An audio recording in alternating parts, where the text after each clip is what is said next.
yang di bawah UNESCO dari tahun 2003 ya. Dan dulunya gedung ini digunakan sebagai gereja Belanda lama atau Old Hollands Kerk. Kemudian setelah terjadi gempa bumi dan mengalami kerusakan, gedung ini diganti namanya, dibangun kembali menjadi New Hollands Kerk. Kalau tadi rekan-rekan semua sudah lihat maketnya, itu ada di Museum Sejarah Jakarta. Itu ada maket gereja gereja Belanda ya ini. Nah, gedung ini ya, jadi aslinya memang 1640, cuman dipugar kembali atau dibangun kembali itu pada abad ke-18. Nanti selanjutnya kita bisa di taman sana.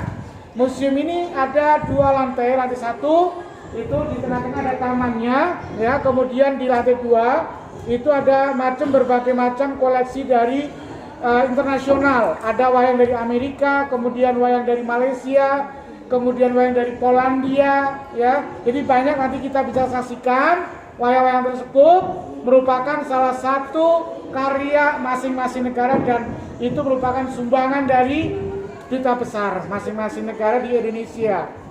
Nah, kenapa dinamakan Museum Wayang? Karena museum ini menyimpan koleksi-koleksi wayang dari berbagai daerah seluruh Indonesia.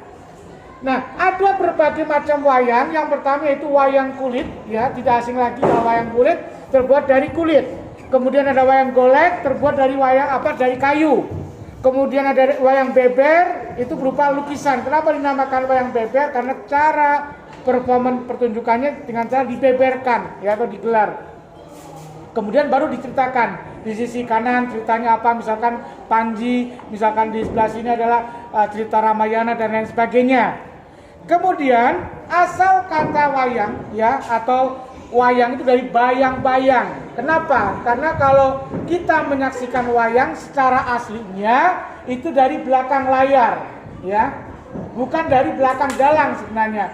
Makanya orang asing kadang-kadang benar, dia menonton dari behind of screen ya, jadi tidak dari front, jadi tidak dari belakang dalang. Saya kalau ke Imbersiman aja juga ditontonnya begitu, saya ngumpet gitu loh, jadi hanya lihat bayang-bayang. Tapi kalau lihat bayang-bayang kok bagus banget ya, wayangnya itu untuk apa kalau hanya lihat bayangnya? Nah, ini wayang golek ya, dan kenapa dibuat bagus? Kalau wayang tidak dibuat bagus, nggak tertarik dong ya. Kan di bayang-bayang itu maksudnya kita. Iya, namanya wayang dari bayang-bayang, tapi tidak juga harus nonton dari belakang, dari depan pun juga nggak apa-apa ya. Sebenarnya cerita wayang itu berasal dari India ya. Yang pertama dari Mahabharata dan kedua Ramayana. Jadi duluan Mahabharata ya daripada Ramayana ya. Boleh dikatakan kalau Mahabharata itu memang yang awalnya, kemudian versi Ramayana adalah yang terbarunya. Tapi antara Mahabharata dan Ramayana itu menyambung ceritanya. Saya pernah diprotes sama profesor dari India karena saya pernah performan di gedung Bunda Mulia School ya, yang di sebelah Ancol. Ya, di situ pertama kali dia menyaksikan wayang dengan gaya saya, dengan gaya gila saya. Mereka protes, kenapa Anda keluar dari pakem? Hanya sedikit, saya bilang gitu ya. Kalau nggak lucu seperti itu, karena kalau misalkan Hanuman, mereka orang-orang luar, orang asing itu Hanuman itu apa ya, kemudian hanya kerak.